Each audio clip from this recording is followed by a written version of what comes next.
Hello, welcome to Ultimate Fight Clan. Today, I'm going to say, my friend Youri back. Thank you, Youri, for coming back on. I really appreciate it. I'm so happy to see you. How you doing? It's a pleasure. I'm doing well. Yes. A lot to do with my study program, but doing well. Oh, okay. Well, look, this is a break from the study. That's what we want. From the last chat we had, I'm going to say that my feelings were right about you, as in I picked up a certain vibe and energy from your Instagram account. I got a good feeling about you, and genuinely now, I'm in England and you are in Germany, and honestly, I don't know how you feel, but personally, I feel like I've met a new friend. I mean that as well. I mean, brilliant. Yes. I loved it. I loved the chat that we had, and I thought you were a lovely fella. And the feedback I've had from everyone, my brother, my mum, and my friends, we all feel the same. Brilliant. Wow, very nice to hear. Very nice to hear. Yes, Steve, what should I say? It's a Kung Fu brotherhood. My master always said, Kung Fu brother. He perceived this as a family, Yes. Well, and I've yeah, never there met you go. someone who's crazy with Kung Fu and I didn't get along. Never had that situation. That's it. But it was brilliant. I hope that people enjoyed it. They seem to enjoy it. I never had anything other than people praising it and telling me it was good. And I feel the same about it. So thanks very much for doing that. And obviously, thank you very much for gracing us with your presence again. I do totally appreciate it, friend Youri. Thank you. It's an honor. Now, before I get into, I don't know what I'm going to get into. I've got a thing in my head what I want to get into, but I know what I'm like. Is that okay? Right. So my drink then. The first thing I want to say about my drink, I don't know if this is going to mean anything to you, but you are in Germany, and I know that the two gentlemen on my cup are very, very famous in Germany, even though they are Italian. They are very, very famous in Germany. Well, he hasn't got both the gentlemen on it, but here we go. Ah, yes, Terence Hill, Bud Spencer. Yes, you see, now I know you know for sure, because Terence Hill is not on here. This is just Bud Spencer. But yes, these two these films by these two people are They mean a lot to me. You know, I love the kung fu. Everyone knows I love the kung fu, but I love these two as well. I love these films as well. Obviously, it extends beyond those two. Giuliano Gemma, Franco Nero. It does extend Maurizio Merli. It does extend outside of those two. Thomas Milian. I like those Italian films as well. But these two, Bud Spencer, Terence Hill, that's where it started for me. And it's a strange one because I can get very emotional when talking about them because it brings back a lot of childhood, you know, a lot of my childhood. And these guys mean a lot to me. If ever, I'm a very happy guy, but if I'm ever down in the dumps or, you know, something's not very good, I just put these two on and it fixes it. Yeah, we all have a film like this or actors who make us happy, you know, Yeah, for sure.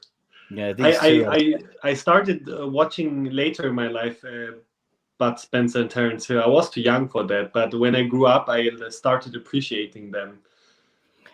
Yeah, well, very, very. I don't want to say they're more popular in Germany than Italy, but you know the Italians don't sort of promote or talk about them that much. But the Germans, blimey! I mean, there's a statue of him there and everything, which I'm going to have to come and see at some point. I believe there's even a Bud Spencer and Terence Hill museum in Germany somewhere. Not sure where. I'll have to look that up. But yeah, there's a museum there as well. So they're I a didn't big even deal. know that they were this famous in Germany. Yo, well, okay, that's fine to say that. However, you do know of them, which means they are famous enough because you do know of them, so they must be famous, That's right? a You know of point. them without having grown up with them. So, yeah, these guys, it's very special to me. And how did it came? How did it come from Terence Hill, Bud Spencer to kung fu films? Did you also grew up with kung fu films, or like because I wanted to ask you because of your channel and you mainly about Chinese kung fu cinematography and yeah, exactly, exactly, amazing. I love it. Yes, of course, right? The Chinese, yeah, yes, the Chinese kung fu. I love the Chinese kung fu, but the reason I love the Chinese kung fu is because of the movies. The movie style. I like real martial arts as well, but at the time of watching kung fu films, I was watching Bud Spencer and Terence Hill at the same time.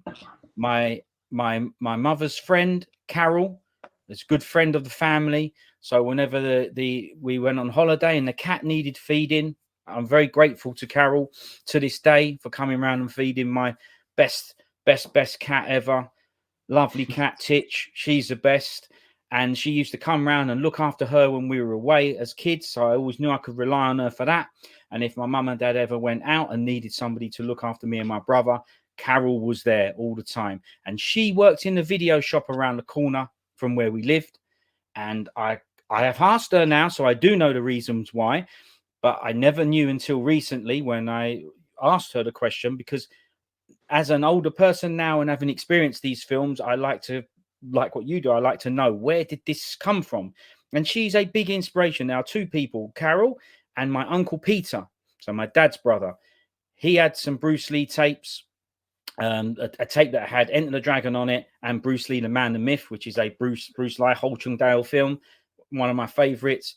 That tape was, I still have that tape now. It was uncut versions at the time. There were no nunchakus in these films, and this print that he had of these two films had nunchucks in, so I was getting the full experience. And I used to watch those with my brother all the time. And then whenever we would, she would babysit for us, Carol. She would get films from the video shop to keep us occupied, and she would bring round kung fu films and Bud Spencer and Terence Hill. So that's how. And I asked her recently, why are you bringing these? You know, you could have brought me cartoons or kids' films. And True. she said, I brought them round because I liked them. Mm. And I thought, you might like them. Never did she know it was going to turn into this mad, crazy, obsessive passion. Yeah. Interesting. I think it all started for us with Bruce Lee, right? Yeah, Mainly. it did. Bruce Lee was the first, well, Bruce Lee and Bruce Lee, you know, but a lot of people got the two confused as in they were the same person. Obviously, they're not. But at the time, yes, that was the big thing. I have to say that was my first thing as well. but it didn't matter. I was only very young, so I didn't know that it was Bruce Lee and Bruce Lee. It didn't matter. You know, it was just Chinese, muscly Chinese man fighting. So it didn't matter who it was. But yes, it just so happened that it was Bruce Lee. But it was only when I saw more stuff that I realized that there was more. You know, so I was kind of just stuck with these couple of films and this tape, thinking that was all there is to it. Man, I was only a little kid. You know, I would have been very young, 5, 6, 7, very, very young. And one day, another guy, the son, he's older. He's probably about 5, 6 years older than me, or actually maybe older than my brother. So he's quite a bit older than me. He looked after us once when the parents went out. He was old enough to look after me and my brother because he was a bit older. And he got a film out of the video shop and went, oh, I need to occupy these two silly boys. And he put on and rented out the video shop a film that he'd seen before, again, that he thought we would like, called Snake in the Eagle's Shadow with Jackie Chan. That's actually one of my favorite kung fu films ever. Me too. And when he showed me that, that really did change everything, because then I knew that this was a thing. This wasn't just an anomaly of just these couple of films on this tape. This was a thing, which led me down a path of, okay, what else is there? You know, I know there's more now, and I just carried on and on and on from that point onwards. But yeah, that film, oof, I mean, the experience I had there, I will say on the screen, I was looking at what I perceived to be real life superhero that wasn't flying, that didn't have bulletproof chests, not the superheroes that I was used to. This was real superhero, not comic superhero. And I stand by that to this day. These guys are real superheroes. I love these guys. These are the best. And that film at that time, you know, we're talking about Jackie Chan in his 20s. The guy was at his peak. The directors, the choreographers, the sound artists, these guys were all at their peak. And this is a excellent shining example of why I like these films and why I complain about new Hong Kong films, because my benchmark is Snake in the Eagle's Shadow and Drunken Master, Warriors 2. Those are my benchmark. So when I see this new stuff, I'm afraid they can't live up to it. So I complain a lot about new films. Kind of why I made that video on that Donnie Yen film Sakura, because to me, Donnie Yen is still making good Hong Kong films, you know. So yes, it's still good. Yeah. I saw your review about Sakura. Thank you. Yeah, I what I really found interesting that you said in this video, you talked about the sounds, you know, and I was fascinated how precise you could re um, reassemble these sounds just through your mouth. They really, I was looking away from the video and you made these sounds, and I thought you put them into the video, but it was actually you making them. And then I realized, oh my God, he must have watched like 30 years kung fu films. It's like when me and my brother, you know, play as kids, and even now when we play, we don't play fighters and we don't hit each other. You know, we meet up with each other and we always a couple of shapes come out, bish bash bosh, and it's always, you know, it's always the sound effects or whatever. You know, we're always doing the sound effects to go with it, because that's the inspiration. So that's it. I mean, I'm glad the sound effects is a big bonus. I would love to talk about with you to talk about the reality basis of all these kung fu films by Golden Harvest and all these cultivation films and kung fu films, because I think a lot of people, millions of people actually enjoy these, but most of them don't know to which extent they are actually true, because there's for example, I don't know if your audience knows this or you talked about that, but probably, oh no, you mentioned actually in the video of Sakura about wuxia films, that they were based on Chinese novels, and Right. most of these Chinese novels actually were historical records, but people later claimed them to be myths because they were not sure if they were real or not.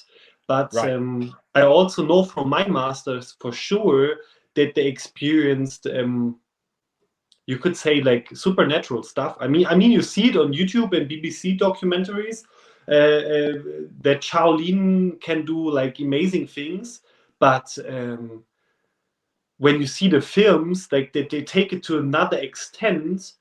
But when you talk to a grandmaster or someone who lived before or trained before the Cultural Revolution, because Cultural Revolution forbid sparring, forbid hard qigong, doing energy exercises, doing energy healing, doing any spiritual stuff was not allowed. So if you have a master who was from before, like a lot of in the US or UK, the masters who fled from Hong Kong in the 2030s, they still tell stories of people flying or jumping like 6 7 meters. I mean, for sure some of it is bullshit, but my master was very down to earth guy. He was in the military, he was very rational, and he didn't like any bullshido and mystical energy power and you don't touch me and I control you.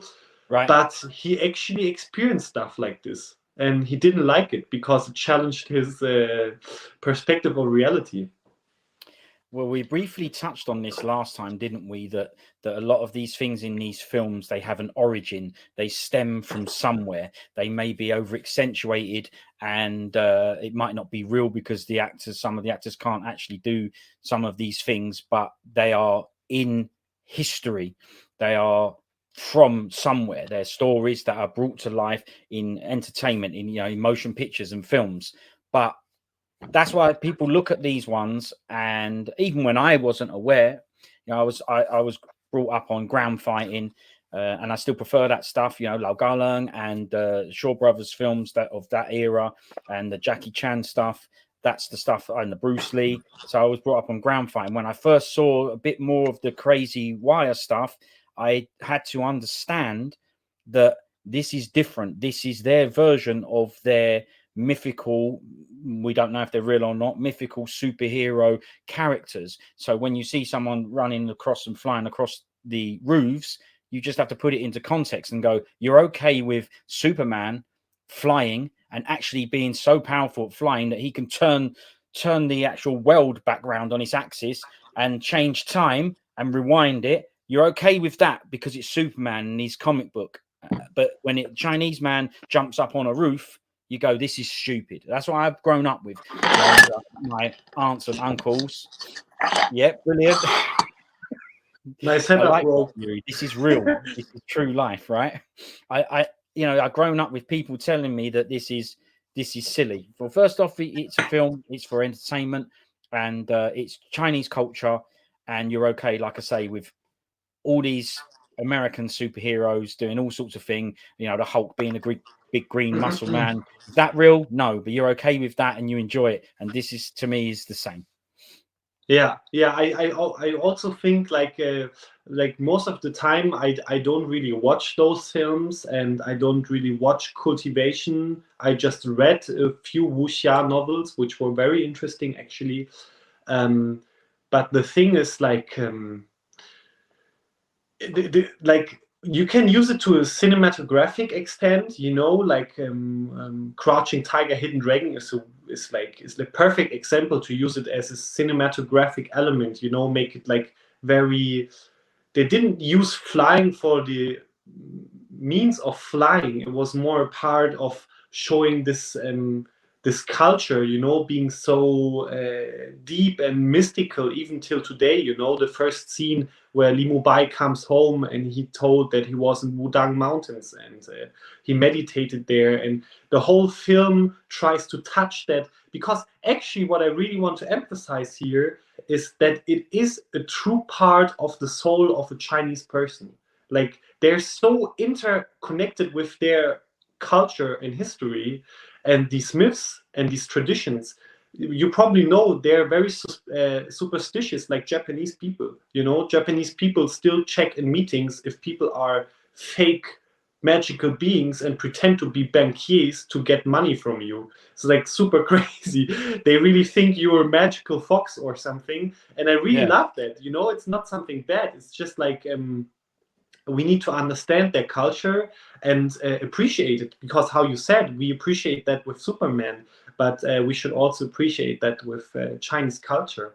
Of And course. actually, I got a really crazy story. I was Sure. in Wudang on a mountain, and we had a master there for Chinese medicine, and he was training kung fu, and because only the not so super mystical stuff is still ungraspable for us, you know, in these films. When, for example, in the what was it, Snake in the Eagle's Shadow, Sure. Yep. Snake and Eagle Shadow. Yeah. where like the training is absolute inhuman. Oh, ow. Oh, my God, you call this teaching? That'll break the back of your average horse. Oh. You know, no one could stand that training. Barely 1% of people can break a walnut with their thumb. And even if you That train it, it particular takes. scene, Yes. the walnuts is Drunken Master, the film just after Snake and Eagle Shadow. Yes, sorry, I always switch these both. No, it's okay. I just wanted to, you know, for Yeah, context, say that this walnut cracking scene yeah, is Drunken Master. yes, Same actors, same yes, director, same yeah. producer, same film company. Yeah. Yeah, it's really crazy because the training is always very inhumane. And my master, he told me when he you can also look him up. He has great courses for Chinese medicine. It's called White Horse Mountain. It's very beautiful there. It's for everyone of your viewers who trains Kung Fu or Qigong. I really recommend him. It's a little bit expensive, but you actually learn shit like in the Kung Fu films, like for Yeah. real, for real. And he told me that when he first arrived at the temple, it was broken down, it was only ruins, and there was an old master there, and this master was like barely, he could barely take care of the temple. You know, he only did the duties. He sleep in the temple room, so he didn't have to move too much. He couldn't repair the roofs. It was raining into the temple, and you can imagine it's like in the foggy mountains, this broken down temple. And he arrived there when he was 27 or something like this, and he left his woman and his children because he wanted to go on a spiritual path. Yep. And after 2 or 3 years, the master couldn't walk anymore, but he still wanted to teach him Chinese medicine. So guess what he did? He told Liu Shifu that he should carry him so he can Carry show him. him the plants. And you can imagine in like a super humid place like Wudang, it's super hot in the summer, and in the winter it's super freezing cold. And he had to carry his master on his back like kilometer per kilometer, and he showed them these plants. And it was not, there were no paths or shit like this. It's just Oh like yeah. he straight up carried him up the rocks on his back, this old man. And the old man told him, stop, sit down, this is the plant I want to show you. And he explained to him, and they collected all the plants and came back. And then he had to do kung fu and train kung fu, you know. So this regimen is like, it is like in the kung fu films, you know. It's like, yeah. You are so right. Some of these things you're describing to me, which is real, that is depicted in these films. And you mentioned the walnut cracking and Drunken Master, and the training being inhuman. And if you remember, in the English dub version of that film, he is getting trained by Simon Yun Siu Tin. So Sam Seed, the beggar Soul Hut, is training Jackie Chan in that scene, in this walnut cracking scene. He ends up throwing the walnuts, and Jackie Chan's catching them, and he's doing the different shapes and cracking them, and he's getting better at it, and he starts breaking them. And there's a bit where, for a bit of comedy, he throws the walnuts and they hit him on the head, and he walks over to him and he says, "Teacher, why do this? Even a monkey would die." No! Oh, teacher, why do this? Even a monkey would die. Oh. And that is him saying, "This, what is this for? This is, as you say, inhuman. What is this crazy level of extreme training?" But the reason I love these films so much, especially actors or performers like Jackie Chan that have grown up in the Chinese Peking Opera School and had hard training, been beaten and whatever, and they've come out with these skills, is, to me, he can show that on the screen. The word is that Yuen Ping actually said, "I've got these films that I want to make, Snake and Eagle Shadow, and I need someone that is capable." He didn't care about the fame, the stardom. I've got my idea in my head, what I want, and I need someone who can do it. And he'd been looking and researching, and he saw this guy, Jackie Chan, who was previously in a contract with another director called Lo Wei, and these films were not successful. But this guy, Yuen Ping, he has good foresight. He saw and went, "But this guy has the skill. He's capable." So that's when he went to this other director, Lo Wei, and said to him, "Look, can I borrow this guy? He's under contract with you." And he said, "Yeah, take him. He's no good. He makes no money for me. He's rubbish." He just saw him as a money-making machine. He went into Snake and Eagle Shadow, made that film massively successful because he was used in the right way, had the skill, had the talent, and great filmmakers behind him. Drunken Master, and then the rest is history. From that point onwards, Jackie Chan was a huge star, and this director Lo Wei then went, "I can see now that this guy is brilliant." So he starts digging up all the old films that he shelved and said, "This can't be released, it's rubbish," and re-release and bringing them out because it's too late. Jackie Chan was already a big deal, and he went signed with Golden Harvest, directing, screenwriting his own films, and performing all the stunts and everything, and that's it. It's done now. He's now massive. Yeah. So that's actually mind blowing, because you bring it all together. That even the regisseur, like he was aware that if he wants to film these scenes, which he probably had ideas or read wuxia novels or heard it from other kung fu masters, that he was aware, like, if you want to reproduce it, we need to have someone who actually trained a little bit like this, or at least to some extent. Will you study? Out! Out! Out! Out! Will you? Up! Yes, I'll study, but I don't much like your method, so... So we even saw, like, we can even see that the regisseurs put or emphasized the reality behind it, that they needed an actor which can reconstruct it accurately. Correct. This is 1978. There's no CGI and graphics. There's nothing to help. There's no real technology there to fake this. And that's why he knew, well, I need someone who can do this. So you have to go to someone who has done this out. His life is this. They come out of this opera school and they go, where else do they earn their money? So they perform on stage, and then they go into the film industry. They start out as stuntmen. So it's keeping all their skills, acrobats, stuntmen, stunt doubles for people.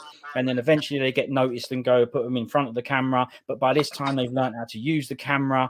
They know the skill of they learn off the choreographers and the directors. So they know what they're doing. They're just involved with it right from a young age. They come out of the school teenager and they get thrown straight into it. But they can actually do this stuff. Watch the training scenes in those two films. There's many films, but we'll just stick on those. Watch the training scenes in those two films because they have good training scenes. He's doing the stuff when he's hanging upside down and he's asked to empty the barrels with cups, and he's hanging upside down and he's up, down, up, down. He's up, down, up, down. He's doing that. That's Jackie Chan. He has the core strength. He's done many things like that before. He's at an age where he can still perform all this stuff. He's still in his 20s. This is no problem. It's hard, but he's probably endured harder. This is just a movie, but he has been through the real training to get him to this stage where he can do these things. And watch it. You've seen it. You can see him. He's doing these things. And that is why, in my mind, as an English bloke growing up in London, I went, what are these Chinese blokes? What are they? Because they are not the same. They are not the same. This guy, he's doing things that I didn't know human could do. Yeah, I've seen things, acrobats, Olympics, people Yes. tumbling. I've seen this, no problem. He's doing this, and then other stuff. The stuff he's doing is, I used to mimic this stuff. I used to try and go, well, now I know this is the inspiration. Now I've seen this guy do it. I know it's possible. So the bit where he's got his legs up and he's doing this, strengthening his wrists, you know, I Yes. used to put my legs up on my mum and dad's bed, and I used to do this over and over again with my wrists. They ended up slightly bleeding because of the carpet burn, and I Yes. loved it.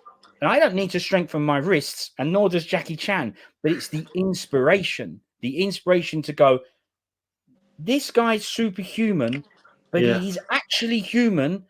And I don't just believe what I'm seeing because I'm a kid and watching a film. I am seeing it. Yes.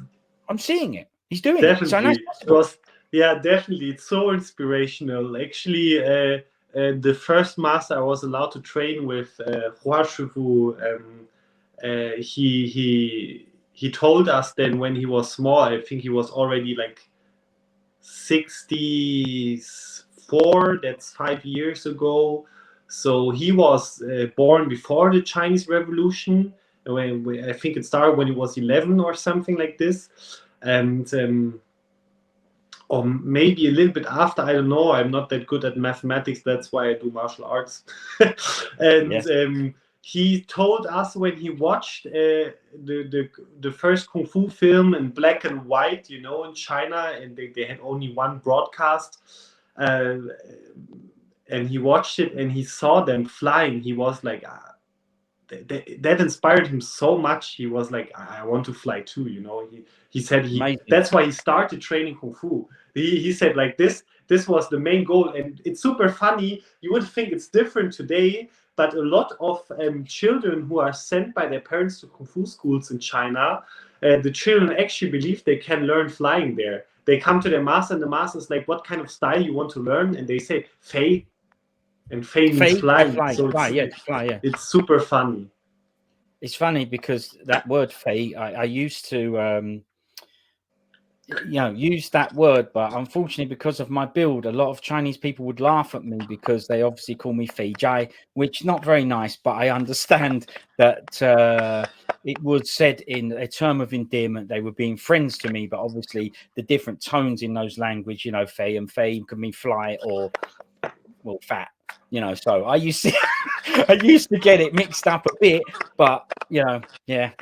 They used to, Do you hear that? Is the microphone a little bit? Maybe, I don't know. I would need to get a charger. Can I get one? Of course, yeah. Go That's get what- it, yeah, no problem. Whew. Yeah, Okay, perfect. I caught it at 1%. Like that's. that is very good skill. Yeah, I'm really, really, very happy and pleased to hear that these Chinese people, even back then, were watching these black and white martial arts films and having the same inspiration, having the same effect on them. This is incredible for me to hear because, like I said, I am not. Well, obviously, I'm part of that culture, as in that's my interest, but that is not me. I told you, I'm just a guy, you know, an English guy in England, and I'm having a very similar experience thanks to this culture being injected into my lifestyle. You took a totally different path to get it injected into your lifestyle. You just you went and trained in China for a year, but I got mine from the movies. And you're telling me that these people say I want to learn how to fly because I've seen it in the movies. A lot of us, we say things like we look at Incredible Hulk and we say I want to look like that, so then they go down the gym. Okay, and don't get me wrong, of course, partially I went, well, that'd be good to look like that as well, but my inspirations were different. I was looking at athletic physiques. I never got there, you know, terrible, because we have not the same lifestyle. We eat the crap food and stuff like that, right? And we're not doing the same amount of exercise. It's not our lifestyle. We're not like that in the Western countries. But the point is that hearing that these people watch these films and they inspire them to do martial arts, it is the same. All those years later, I was watching that film and I went to my mum and said, I need to go Kung Fu. And my dad was always like, why? You know, rubbish, you know, go and sit in an office and do job, right? And I'd go, yeah, that's fine, but I need to learn kung fu. I need to go kung fu. And it's all because of those films. And obviously my mum said to me, no problem, I'll take you. All the local stuff was no good. It was still local. I went to one in London Bridge. That was local to me because I living in Southeast London. However, most of the schools were, Japanese karate. We touched on this before as well. And because of the influence of those films, I have much more respect for that stuff now. Remember, I was only a kid. You have to appreciate I was only a young kid with my mindset. I'm just watching Jackie Chan. So, I need to learn Snake Fist or whatever. And these other karate wasn't what I wanted. As a matter of fact, if you watch things like Fist of Fury with Bruce Lee, he's fighting against Japanese karate and he's beating them with Chinese kung fu. Whenever you're ready, I'll take on any Japanese here. And in Way of the Dragon, you have the Westerners turning up and they're doing this and they're doing the boxing. And Bruce Lee says, we'll show him Chinese boxing. We'll show him Chinese boxing. And then he beats him up. And then the guy says, there you go, Chinese boxing. And all of that is part of my psyche now, right? Now, as we discussed before with martial arts, same as Bruce Lee, he also looked at the other martial arts that had whatever it is, locks, throws, grappling, Western boxing. We know that the Jeet Kune Do, a lot of the principles in there with the footwork and the stance is adapted from Western boxing. So he also looks at it. But when your inspiration is Kung Fu, no interest in karate or any of those other styles, just Chinese Kung Fu. Yes, and I was lucky definitely. where I live, the area I live, in other words, London, it's not in the middle of nowhere. So there was a place in London Bridge. So the first place I went to, it was perfect for me because it was just like the movies. This guy who set up this school, Sifu Tony Leung, it was like a temple, as in it was under the underground. So what is your called? In France, it's called metro. What are your trains? Subway. Subway, right? So the underground one, yeah. These were tunnels. The trains would go over the top, but there was tunnels underneath. There would be things like businesses in there, say car mechanic, stuff like that. But this school that I went to was under an arch in the tunnel. So very little lighting. There's no matted floor. The floor uneven, like the Wudang rocks you said about climbing up. The floor is uneven. But when I see that, now modern day people will go in there and go, "Oh, what a rubbish school! He hasn't even put mats down. He hasn't sanded the floor down and put nice smooth floor." But I went in there and went, "No, it's damp. It's wet. It's dark." At the very end of the room was a massive Buddha. You used to have to go in, light the incense, even though I didn't know what I was doing, as in I didn't really know what it signifies or represents. It don't matter. I've seen it in the Kung Fu films. So I would light the incense, put it in the pot, bow to the ancestors. Around the side of the hall was those wooden racks. And those wooden racks were full of, the big doll and swords and broadswords and normal poles and all of it racked out. This guy did such a brilliant job on this school. It's like he knew that any person who walks in here, they have to be a fan of Kung Fu films, or they just won't train there. They'll go and train down the local sports hall where it's all nice and clean.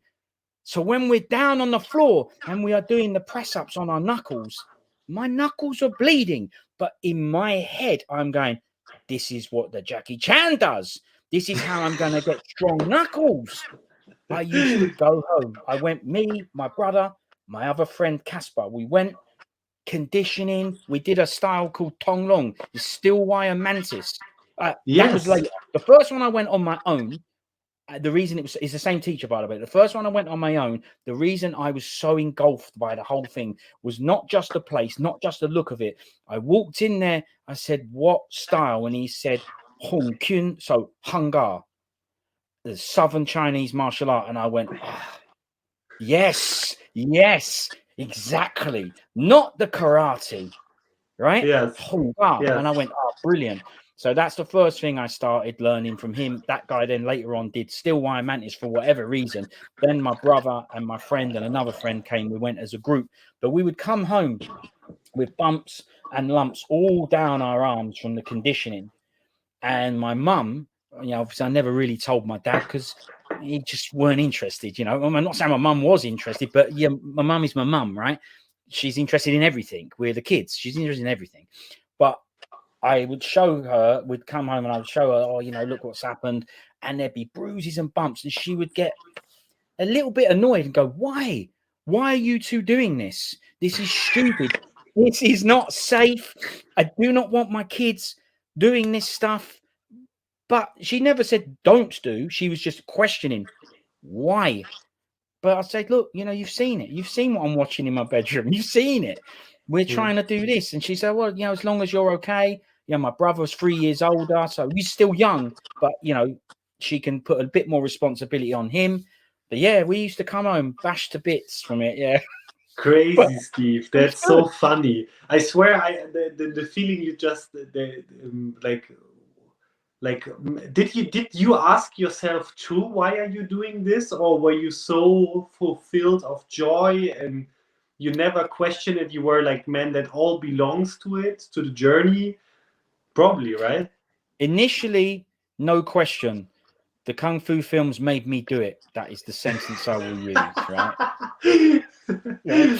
However, the older I got, the more I did it, the more I started to. Because remember, I'm not in Hong Kong or China. I'm in London Bridge, and then we went to another place in Mile End.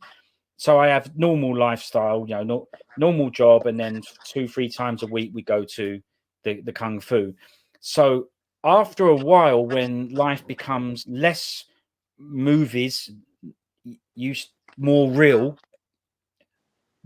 perception, not real, the normal Western ways, you start to then question the thing that you shouldn't be questioning. What I should have been questioning, and I do now, is the normal ways. As we said, you come out of school and you're just some Dumbo. You're supposed to have been in school for years when your mind is the most pliable to learn, and you come out thicker and dumber than when you went in, because they repress. We've told you, they do not give us they do not tap into our personal abilities. We've been through this. If anyone wants to chat about that, they can go to the other podders. But when I question those things, I was questioning the wrong things. I was saying, well, this stuff is no good. My arms are hurting.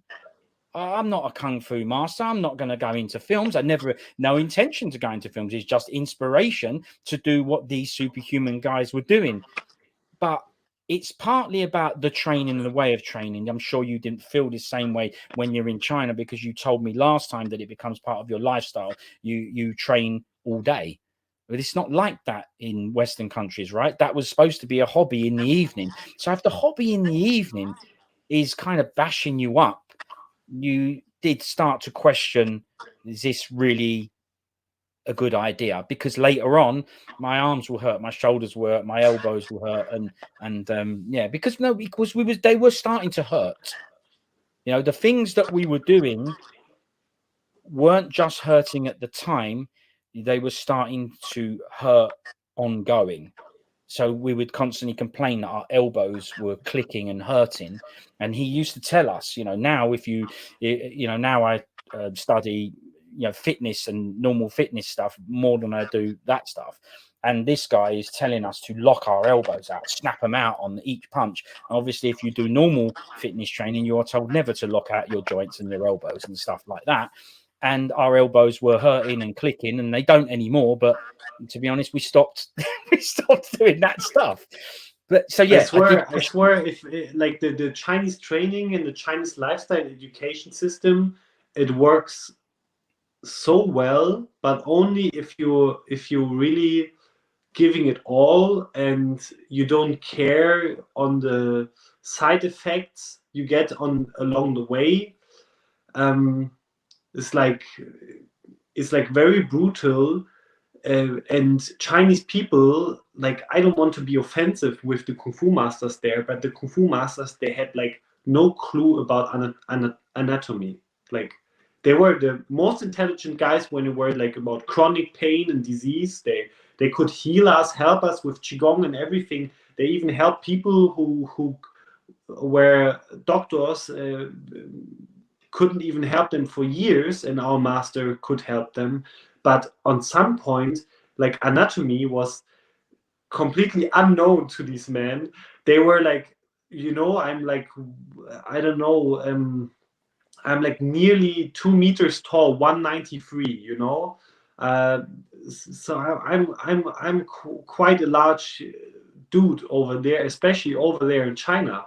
And they didn't understand that fascia or sinews are working different on foreigners, especially on Slavic background, and genetic Slavic people.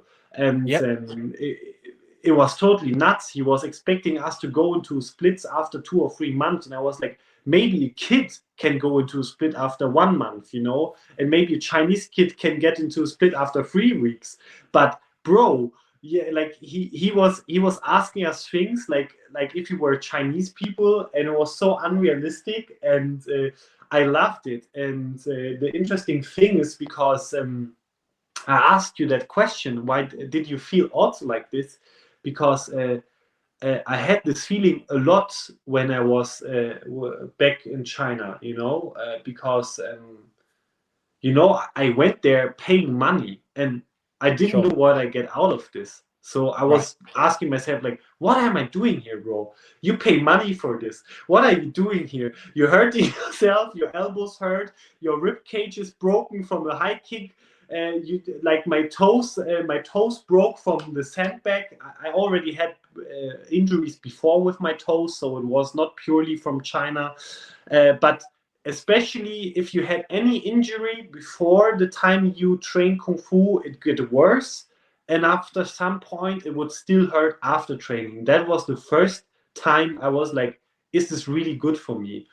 And this is the interesting thing, because my master told us that normally you train like 70% Kung Fu and 30% Qigong. And it was us males, young adults, foreigners, we didn't take the extra Qigong or meditation classes most of the time. I did, because I realized it would really get better when I did Qigong and meditation. But it is a suffering, and it's a journey, and only the hardest get into the highest percentage in Kung Fu, especially martial arts in general, I think, but especially in Kung Fu. And it is a lifelong dedication, and I totally agree with you. If you don't see the 100% purpose in it, or like a long-term goal, for most foreigners and for most people, also in China, like barely someone who trained Kung Fu with his grandfather still trains people. Like there was 150 years ago like this, but in today's time, you can knock on some door, and this guy tells you, my uncle trained Kung Fu, and he was a great master in, I don't know, in Zibo, in Shandong. He was a great praying mantis, but Northern style. And I'm like, man, your praying mantis is amazing. You're the best praying mantis practitioner I've ever saw. And he told me, yeah, I didn't train for 20 years. I'm like,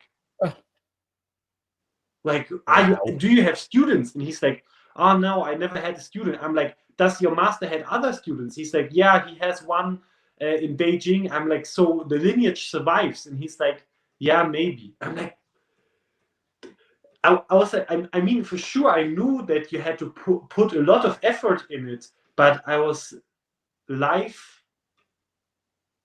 seeing the extinction of an art. Well, it's crazy. Look, Youri, this is very interesting. There is a lot to discuss here. The main thing here is that this Kung Fu, when we are not in China, is not supported by the lifestyle. So we are paying for it, as you say, and it is a business here. And understandably, the teacher needs to run the school and pay the bills. But it is not supported. So you just mentioned there the hard and the soft, the balance. And if the teacher does too much, I'm 16 or something like that. If the teacher does too much soft stuff, I ain't turning up. I just told you, I'm here because of Jackie Chan. So Jackie Chan, Bruce Lee, this is why I'm here. So you start doing Tai Chi and Qigong, then obviously I'm not going to pay for that. That's his perception. And to be fair, he's probably right. There's also I mean that's for all male adolescents. You know, no one comes to Taekwondo or Tai Chi Kung Fu school to do some Tai Chi and some breathing meditations and moving like a snail. Like no adolescent young boy wants to do that. We're young, we have the testosterone, we've got the energy, and this is necessary, but we are also not supported in outside of there. So we leave the Kung Fu and I know this, you know, I put the deep fat fryer on at home and I'd eat kebabs and all sorts of stuff. Ain't saying I'm brilliant now. I ain't good at that now, but now I know it's wrong and bad, and I can go moderation and try and do things to counteract it, right? But then I don't know no different. This is not my mum and dad. They had no control over this. They gave me normal, good home cooked meals. This is not their fault. This is the kids' fault when they start to do their own thing. They never gave me lollipops and chocolate. I bought them with my pocket money. That's why Chinese parents don't allow shit to their children. Right. That's what I'm saying. So if we are saying that the joints are starting to hurt, inflammation and stuff like that, we do not put a link to the diet or any supplements afterwards. Now we can go, maybe I should have a little bit of turmeric in some hot water. Now we can think about things. But then all I thought was, this guy's asking me, and it's his fault as well, if you like. But he's only got so much time and I only pay him so much money. So I understand the whole thing. But he's asking me to smash and lock my elbows out, and now my elbows are hurting. And all I'm getting supplied for the bumps is, some rub or whatever they call it, dick jar or whatever they call this stuff. And that's it. You go home, you eat the fried foods or whatever. So you're not extending the Kung Fu when you leave the school. You just do the bad Western, yes. lifestyle. You're mixing the two. It's good you have some influence of this, because that's a good thing, because you are learning, but you're only getting a small part of it. Number one, because of the school and what they think that people will want. They ain't paying to do Qigong. Qigong and Tai Chi and stuff came a lot later. That stuff, now you can go and find this stuff. Not then. They think people just want to come in and bash and whatever, and that's it. So it's hard to, I understand it all, but it's not the same as when you did your Chinese and you were in China learning your Kung Fu. You're not eating a kebab after, are you? I mean, I presume they don't even know what a kebab is. We also had our treats, but most people, they just... when you had to do the running next morning, the people who ate chips silently, secretly in their dorms in the night, they vomited next morning because of the trans fats. And that's the interesting thing, because the harder your lifestyle is, the worse bad health choices become. So actually, what I really think, that Kung Fu is kind of diagnosis, because that it's pulling so hard on your body, you're not allowed to have any kind of you're not allowed to get off track with your health, because the training is so hard. If you eat bad stuff, you're literally going to throw up. Your joints are getting like horribly inflammation, and so it's a very it all is together, and it's a lifestyle. And what I want to say, because what you pointed out was very important, and for children, and our health choices, and how it works with the daily life here, because we are foreigners, we are Westerners. It doesn't work here the same way, and in China it doesn't work too. Most of these guys who train Kung Fu are now in the police, military, or they do factory. Battery? No, I just got kicked out. I don't know. I didn't do anything. Right. It don't matter. It's still recording. So just carry on from where you left off, that the Chinese people in the police getting jobs outside of Kung Fu. So most of these people have like a hopeless future. Some of these even end up in the streets or are just becoming janitors. That's why this I really want to also, like, if you want to watch a good kung fu film which is actually realistic about also culture and history, is actually the new Karate Kid. It's super accurate about life. Like I told you, I knocked on a door and I met a Tang Lang Chuan master, and he was repairing phones, and I was like, what are you doing, bro? You should come to London or Berlin and you open a school there. You get like 20 students in the first weeks.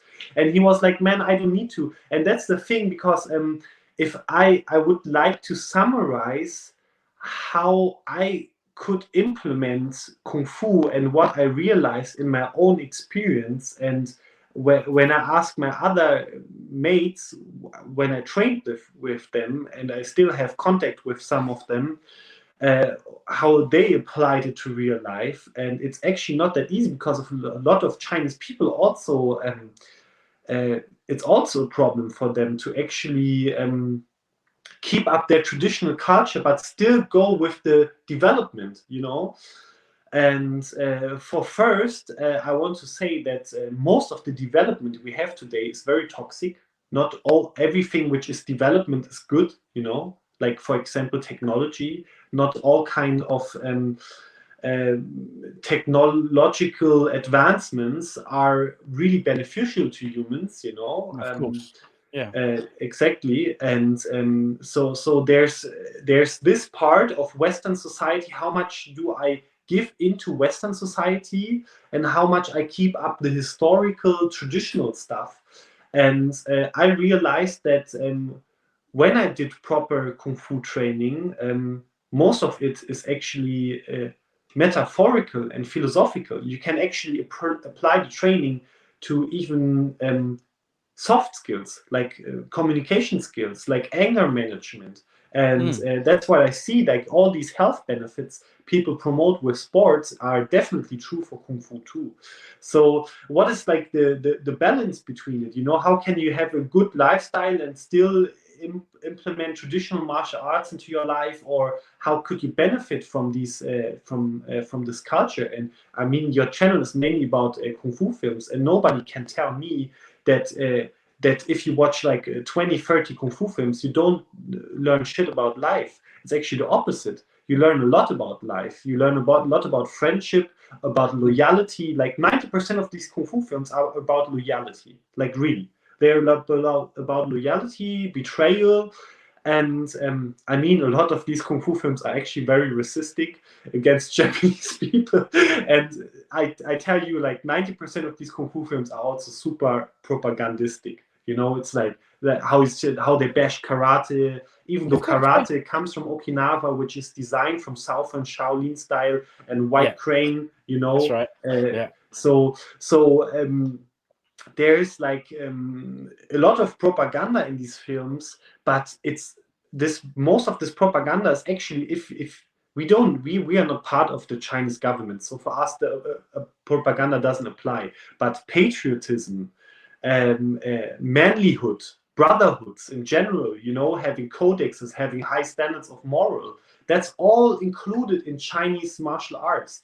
And Chinese martial arts are, because of that, a way bigger spectrum. And the interesting thing is, what I can say to people: keep up the kung fu, because a big part, if you get really into it, a big part of the kung fu is you realize it's mainly medicine, you know. And that's why you realize, for example, Wong Fei Hung, why he was a doctor and a kung fu master, and that actually happened in China.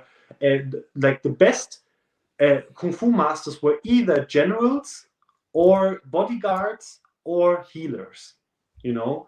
So it is way broader than just fighting. It is also for strategy, you see, in military. It's also for survival skills, you see, in bodyguards. And it's also for medical purposes, you see, in the Chinese medicine masters. So I can always emphasize in training it. And at some point you will get to the softer stuff. And that's actually development for all the kung fu masters I've met.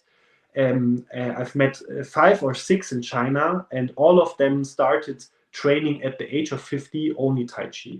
They completely changed to internal styles. They started training Xingyi, Bagua.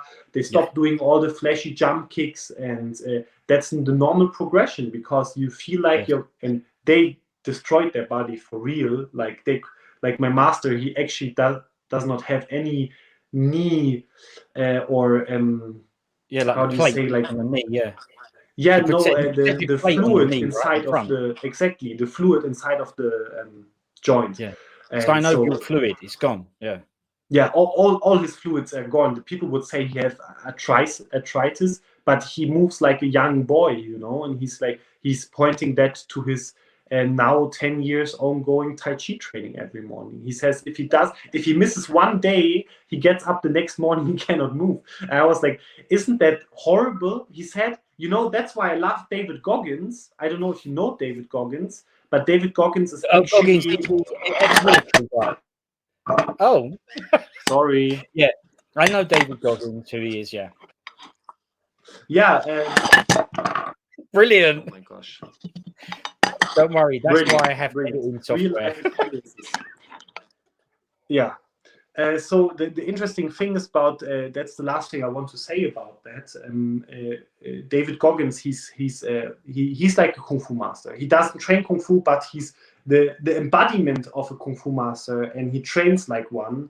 And he said once, a lot of you will go to your grave with a healthy body. You know, he said, a lot of you are going to have no problems in life, but he said he had at least a real life, and he had challenges, and he overcame these challenges, and he grew as a person. And he said, like, I really rather crawl into my grave and die with my last breath, you know, full of pride. Yeah. Instead of other people like having never problems in their lives. And that's, I think, the whole that summarizes perfect the whole thought of training kung fu and personal development, because you suffer, you take pain, you face your shadows, you face your problems, but at the end of life it all repays, and you can close your eyes with a feeling of I did my best, you know. And that's what most people will regret. They will have healthy bodies, they will not have joint problems until they're 80, you know. But my master and David Goggins, they're going to die and say, like, bro, I did everything you could do. I got everything out of this body which is possible. And yes. yeah, the happiest people I ever met.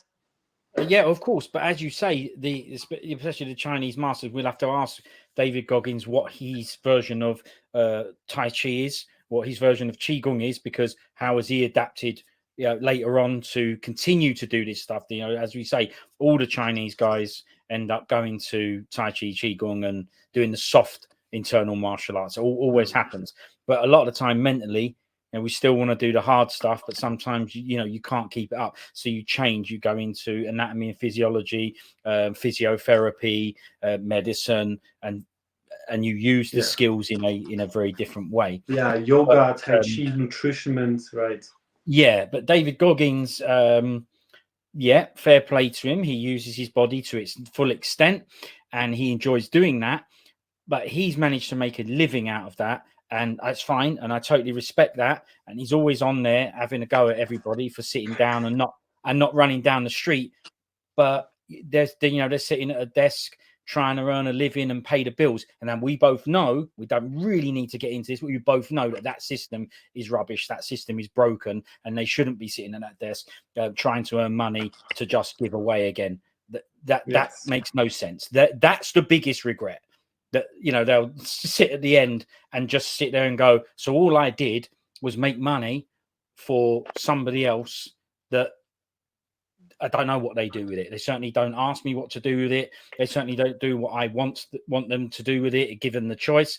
And all I've done is work for somebody else, and for the whole big corporation, if you like, and just give all of it away. I've got nothing from it. All I can say is, I worked hard, I fed my family, looked after them, all that stuff. You can say all that, but what did you really get from it? You just gave it all away. That stuff does not make you happy. Yeah, it doesn't make them happy, and it's very, very difficult. We both know we both live in Western countries. It is very difficult to get out of that.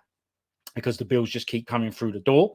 It's very difficult to get out of that. Everything you need to do has to earn you money. Lucky David Goggins, you know, but not everybody's in his position. He created his position, respect. He created that.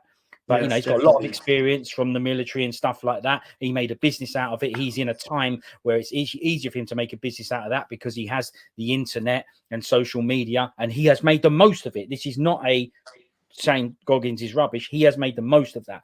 But not everybody has that, you know, ability to do that. And it's brilliant that he's happy, and he's proof that it is possible, if you like. But he'll be earning a lot of money from that, and those bills through his door, he'll still be getting them.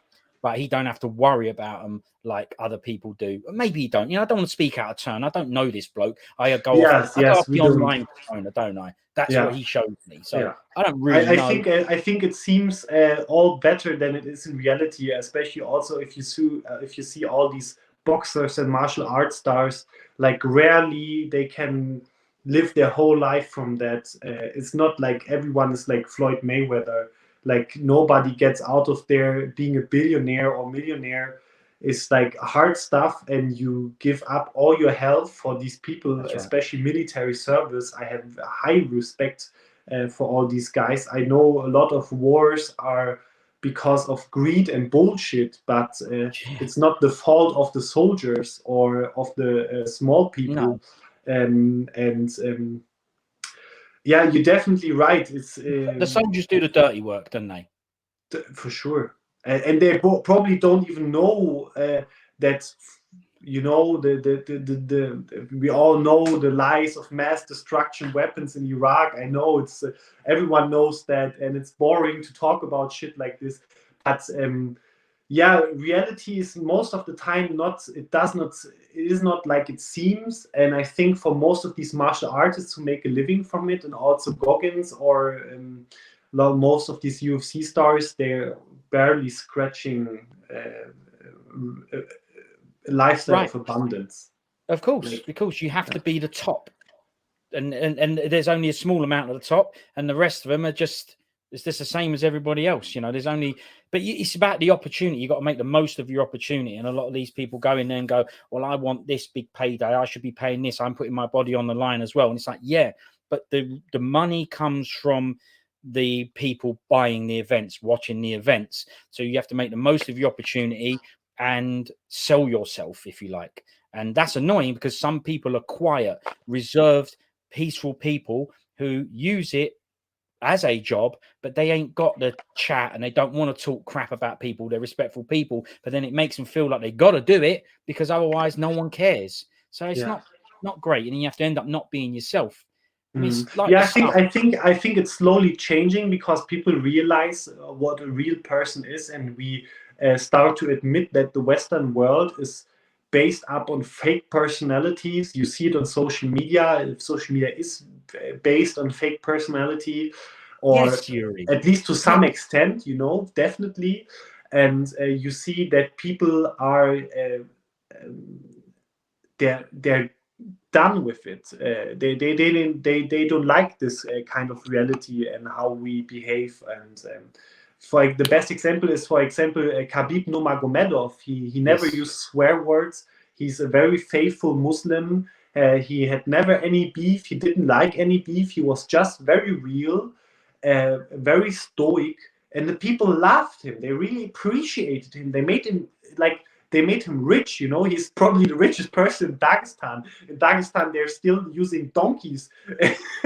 So it's so I think the world is slowly changing and appreciating more what realness and health is. That's why I said I want to emphasize that Kung Fu is a great hobby, that being healthy is a great hobby, and how you said that we should invest in the things which really make us happy, and which have because most material things, they make us for short term very happy, and we have to look forward and look into future perspective and be like, we don't want to have any regrets, you know. And that's the only thing I really wanted to talk about, because all the Kung Fu lifestyle, all these people who become famous now because they are very stoic and very truthful with their life, I think that's all about it being very truthful. Don't regret it. don't hold back, you know. Be the person you dream about, you know. Dare to dream. You can be like a Jackie Chan, and try to grasp the stars, you know. That's all what I can say. That's what I'm doing. Fake it till you make it, you know. I started as an idiot and couldn't do a horse dance for 20 seconds, and couldn't do a split and shit. And now I'm doing regular kung fu training, and when people see me doing kung fu in the park, they'll be like, yeah, you're so good. And I'm like, no, bro, like, I'm not 10% of my master. And my master told me the same thing. He's like 10% of his master, and he said his master told him he's not 10%. But it's just the striving and not regretting that you didn't try, because we will all not reach the best and perfect level. We will not make the money we wish for, but you need to try, you know. And that's all. This the kung fu spirit. This all what the films show you. You should fight for what you love. Hallelujah. Hallelujah too, right. I mean, I shouldn't be surprised because you're a kung fu man, but what does surprise me is that this wisdom and knowledge is coming from somebody so young. But yes, well, exactly right. But I am very, very, very, very pleased that it is, because I'm older than you, and I worry about the younger people. But it's brilliant that there's people out there like you that already know that the stuff you said was so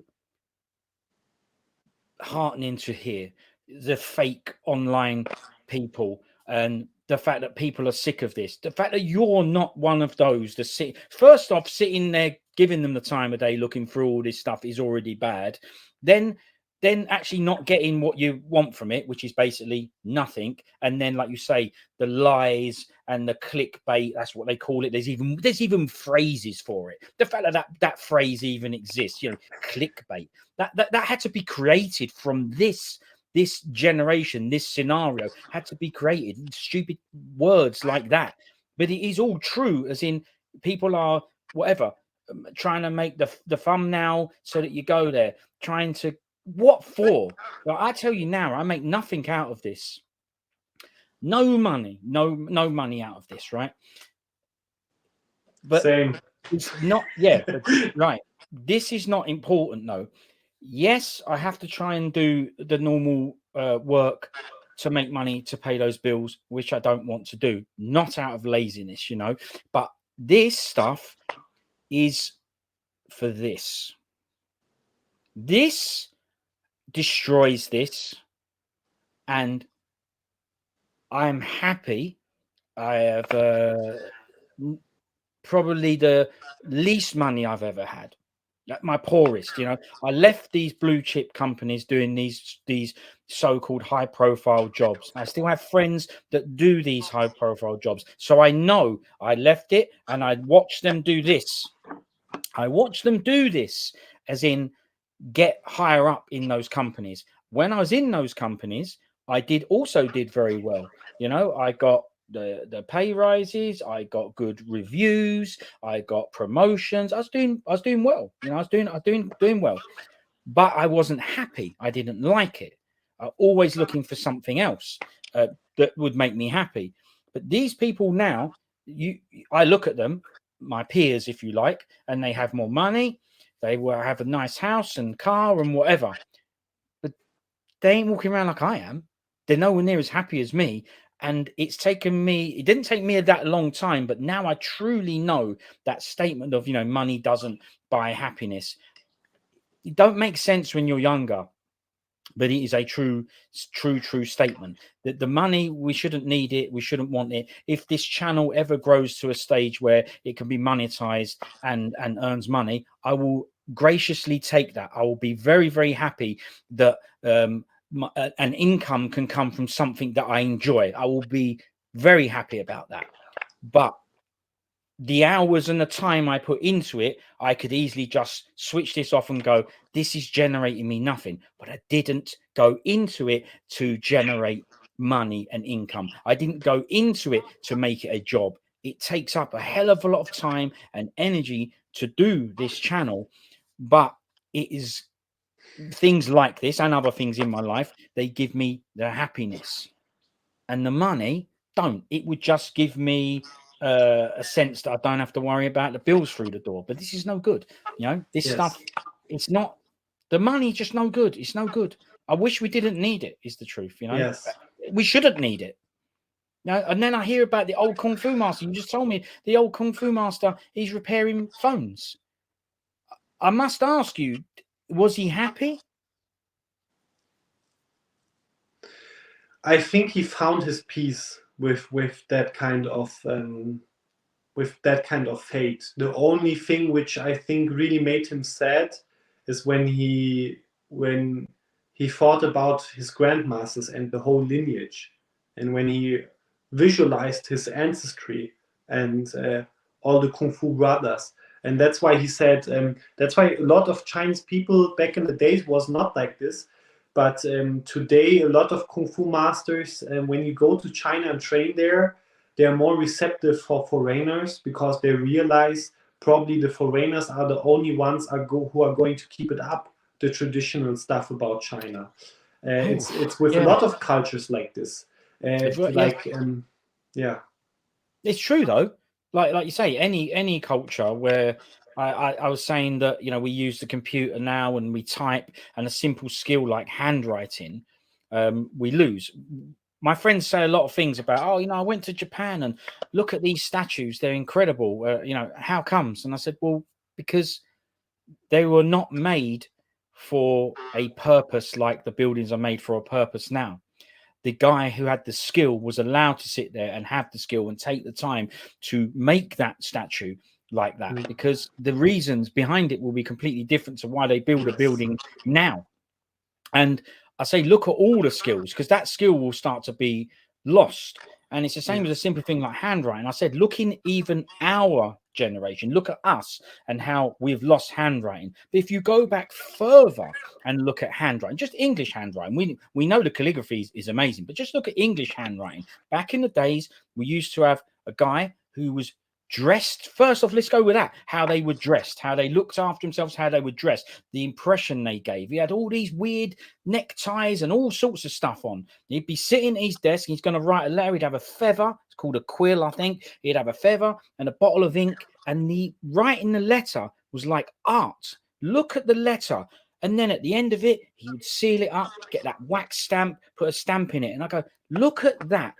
Does it matter? Maybe, maybe not. But that skill, that handwriting skill, then went to sort of my days. Obviously, my handwriting skill is terrible. And then it's obviously only going to get worse. So who is going to keep up that? I don't know who's going to keep up. But somebody from another culture will go, I like old English handwriting. And they will go, this is brilliant. I'm going to keep this up or whatever. And then someone like me will respect it and go, well, thanks for doing that, because guess what? My handwriting's crap. No, mine should be like that guy with the quill and the feather. Yeah. It's not. I almost brought up on computer. I wasn't even brought up on computer in school, but now they're brought up on computer and iPad in school. Yes. It's actually crazy because it's like a synchronicity or something, because I actually did a video today about actually that topic, you know, how some things like art or spiritual things, metaphysical things in general, faith, religion, spirituality, art, things which are probably not necessary to material survival, are a big part of human existence. And we cannot deny that we are emotional beings. That if you see a beautiful handwritten letter and then you see my or your handwriting next to it, it doesn't move you. And the other one does. Or for how you said, perfect example, I really like that, because we be like, we appreciate Chinese culture, but let's look at 400-year-old English buildings, or the 180-year-old German architecture here, and you see like they put so much effort in it and so much skill. How you said, they took the love, the time, the money, just because they wanted to have something with meaning, you know. And I think a lot of people are missing out if they just focus on the material part of life, because there's such a big life of spirituality and not material graspable things, not in that sense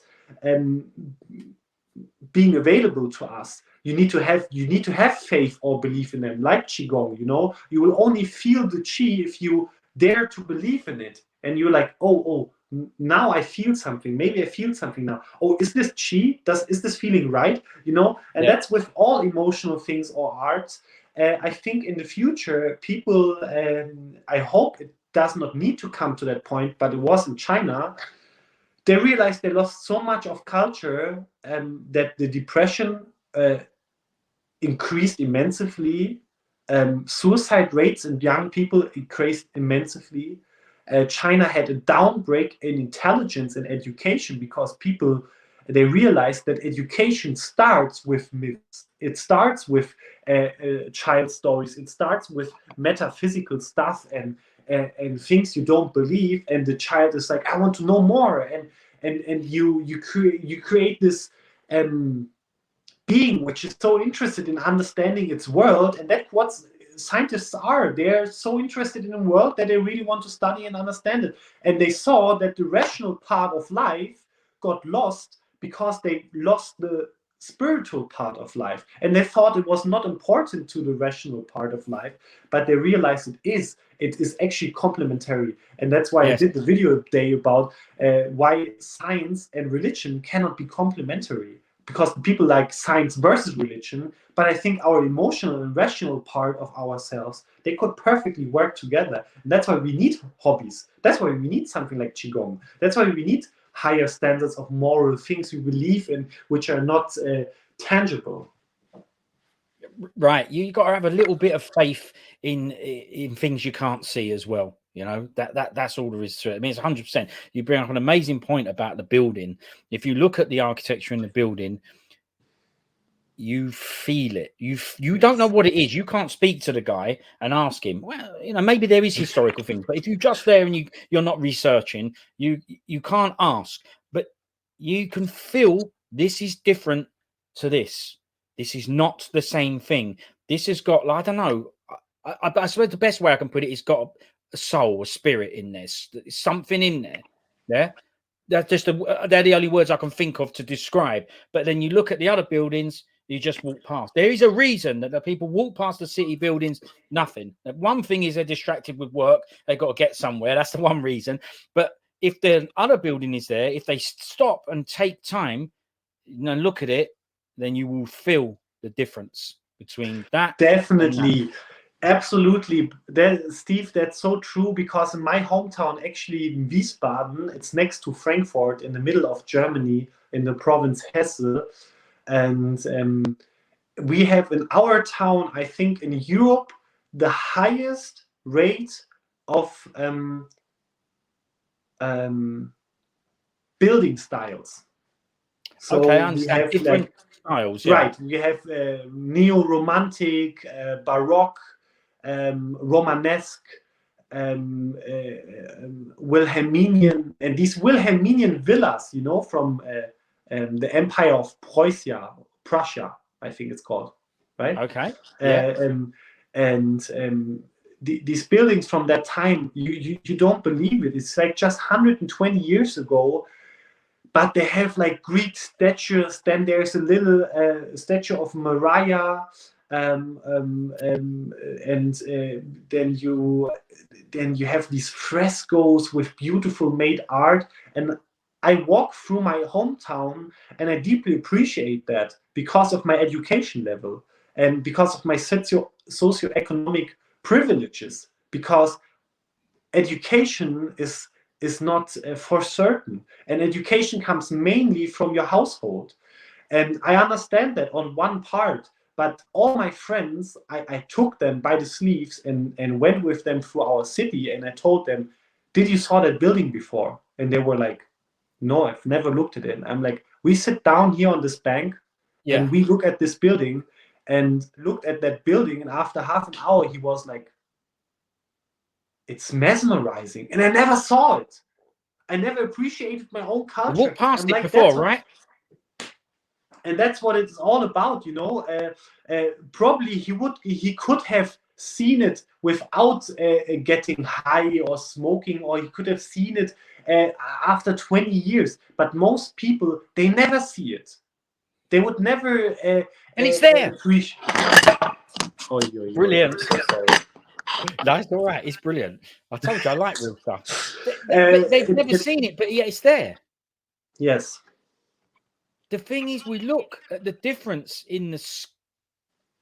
Obviously, technology moves on, but if we look at that skill level, it's like almost different beings have made the stuff. It's that different. Yes, definitely. We look at old-fashioned church, and you look at it and go, "Oh my God! Look at the stained glass windows." You'll be like, "Who built this? This cannot be from humans." But it is, and that's how far we have come. That we can't believe that this were our forefathers and grandmothers. But it actually is like this, and that's why we need to make people sensitive again to things like this. And that's what you said, because I think it's actually a devil's circle, because you get less creative, and then you don't appreciate art anymore. And when you don't appreciate art, you're not building new art, and then you get less creative, and you get in a vicious circle where people are just like getting dumped down, and we're not even it's not even our fault. No. Because the benchmark has moved. Someone says, you don't need to do that wicked carving and whatever and all. You don't need to. You just need to build that. You look at the new church, it's just a red brick building, square rectangle. Yes. Why?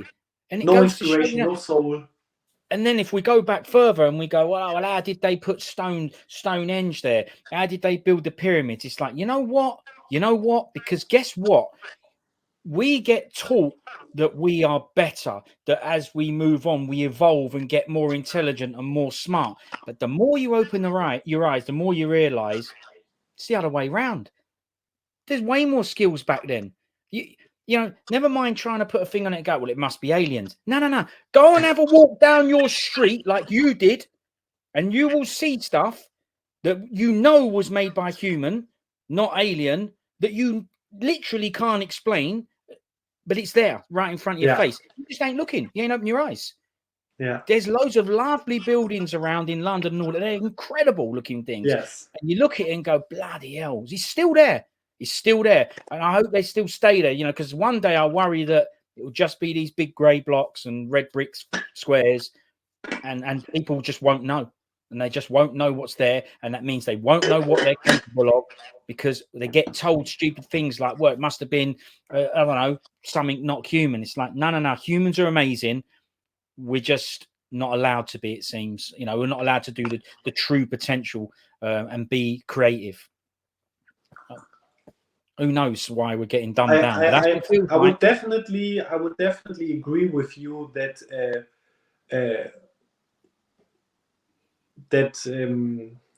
our evolution, I think, is not as progressive as most scientists would argue. I think we actually, for example, in language, you see it. I mean, language always changes, but language becomes more and more easy. In German, we have 4 causes. In English, you have 3. In Russian, you have 6. And in Sanskrit, you have 11 or 12 causes. And you could not even imagine one more than 3, 4, or 5, because the rest of them are so complex. And you were like, how can language, that's a scientific fact. Most of linguists, they don't understand it till today. Most of historians too. They'd be like, language was way more complex back then. It was not like just like youth language or, just slang. Yeah, just slang, that's one part of language development. We always had slang, but even 9000 BC we had slang. But definitely after Ice Age, we became super intelligent very fast, and then we dropped down, and that's what, like, I don't want to I don't want to complain about how everything works today, because we can be very appreciative. You would not exist with your channel. I would not exist with my channel. We would not be sitting here. Definitely. Yes, but the question is, how much change is good? how much change is progressive, and how much change is actually a human able to compensate, and is the change too fast, and did we actually give up traditional things which were good? I always tell my friends, ask yourself what in tradition was bad and what was good, and what in advancements is good and what not. And that is actually Bruce Lee philosophy, because he said throw away what is bad and take what it is good. And what he means with that is that he says from the tradition, from the kung fu, a lot of things are not applicable anymore because we don't wear armor. We're not fighting with weapons anymore. It's fist fighting. And he knew like the Western boxing or Savate, French kickboxing or Dutch kickboxing, they developed in a way which is way more adaptive to the modern times. So he knew what is good and what is not good, to bring it back to martial arts metaphor. And that's actually what humans should always do. But I think most of us are just blindly accepting what's going to come. I know. And it's about using the technology for good. And yeah, we know that we won't have many people watch this, but when we have this platform, we talk about things that make us happy, that don't actually mean anything, like watching Jackie Chan films and Bruce Lee films. It doesn't really mean it. Okay, it does mean something, but it's just stuff to make you happy. And now we talk about things that are a little bit more important, and you don't know whether people pick up on it. We've done a few examples, but the other example of language, and listen to the way you pitched it. You said language used to be so much more complex, only to us, because back then when that was normal, it wasn't complex. We find it complex because it's been, like you say, watered down. Yes. It's complex to me and you, but to the people speaking it, their native tongue back in the days, it weren't complex. It was just their language. Now, is it good to cut those things out, make it easier? It might be good because it's easier for, say, me to learn German, you to learn English. Maybe in that way it's good. Like you say, you've got to look at all things, rationalize it. Like you said, we're chatting now. We've met each other. Means we can do chats. This is the good thing about this technology. Unfortunately, it's just a lot of times it's used for bad stuff as well. Yeah. And that's the problem. So yeah, definitely. So that's what I think. Most of the like we can see it a little bit more scientific. If the people really want to have proof that that we are the pinnacle of evolution, they need to show me facts. They need to show me arguments, and they need to be solid. And we have solid arguments that. I don't want to be like blamed a conspiracy theorist or esoteric because I have a metaphysical view on the world, or because I see that most things are not as they seem to be. But the interesting thing is that if we have physical evidence, and we have evidence, for example, language, it became more easy for the market. It was easier for the market. We need to create a market language. We need to create lawyer language. We need to create a language for laws and everything. And there was all development. But the question, who is benefiting from that? And because we are living in a material world, most of the time our advancement is benefit for the economy. And I don't find that bad. I don't want to say anything bad about it. You saw how communism worked. So capitalism is way better for sure. But the modern times, and my professors, my university, I think everyone in the world knows this, that we should not give up our human lives in the sake for profit. Because how Jesus said, what gains a man if the man gains the whole world but loses his soul? And that's actually what we are running into. Oh, I mean, I couldn't agree more. That's exactly right. We gain these things, but what do we lose in the process? It needs stripping back.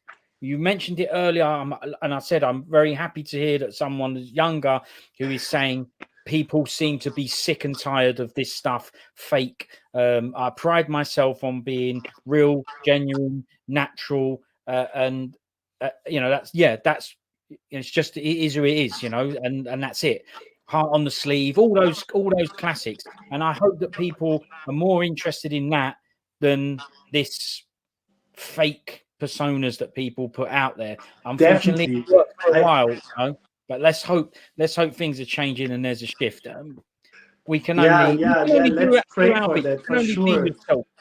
You can only be yourself. I can only be myself, and that is it, you know. But Yeah. this is heading that way. I mean, I think, Steve, we don't need to worry because we both spoke from our hearts, and I think people will appreciate that because it's rarely done today. I think people pick up on that for sure. I think you attract people with your channel who will deeply appreciate that. People from my channel will appreciate that. And that's it. Yeah. We don't need to hold back anymore and be something people like more. Rather, we are controversial and people can discuss and have fun and laugh about it or say, "Oh, these two idiots, what are they talking?" But at least you know how I said earlier, we don't have any regrets when we grow up. We don't have any regrets when we're older. We sit later in our chair, swing back and forth, and be like, "Man, we had the best life." And we talked about what was on our hearts, and we were critical. And that's what the first thing university taught me was critical thinking. So right. I think we should all agree on that. That is very important. That's why I think your channel is going to boom because people are interested in old stuff, in traditional stuff, in people who are genuine like you. There's lots more things that I want to say. I think we'll sign off on this one. So, I mean, I've got loads more I want to say. I'm not going to though. I'm not going to now. Yeah. I think people will be even hungry for more. Yes. I think so. Well, yeah. There's plenty more to discuss as well. So, yes, there's going to be a part 3, it seems. it seems to me, yeah, whether people like it or not, we'll do one, and that's it, 100%. Thanks, yes. Youri. And I really love the comments from all your people on the YouTube video. I really appreciate if anyone is watching from the last time. Thank you so much for the kind words. You know, I really appreciate it. Yeah, like genuine, being stoic, being real. You know, that will bring a lot of hate, but also love. The people who appreciate that will even be deeply grateful for people who are like this. And I think that's the perfect ending. That's the moral of the story. Yeah, I couldn't agree more. And thank you for mentioning the people that commented on the last video. That's very gracious of you, and yeah, shows a lot about you. And you are right to bring them up. Agreed. You know, thanks to anyone who watched the last one. Thanks to anyone who's still watching this one. And yeah, thank you for leaving comments, because how else is Youri supposed to know that his time and his energy was appreciated? Because it is by me, I can tell him. So thanks to anyone that also passed that on in those comments. My mum also passed it on. You know, she doesn't do YouTube and have an account and do comments, but she also commented, and I passed that on personally to Youri, as you know. So yeah, you know, it might not be in the comments, but I still passed it on. So yeah, thanks very much. I received it. Yeah, exactly. Yeah, exactly. Thanks, Youri. I'll see you on the next one. Yeah. Yes. Pleasure. We say in German, it was inner plucking of flowers.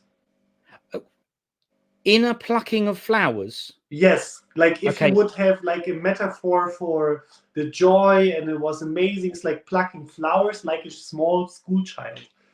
Yeah. Well, now you've said it in English, I appreciate the translation. Let's have it in the German, please, and I'll repeat that as well. Inneres Blumenpflücken. Innerst Blumenpflücken. Gar nicht schlecht. Not bad. Not bad. Not bad. Okay. All right. Well, I can improve. It's over the airwaves. You know, it's over the airwaves. I can get better. Yeah. Cheers, Youri. Yeah, man. I'll see you soon. Thanks very much. Thank you, Steve. Bye-bye.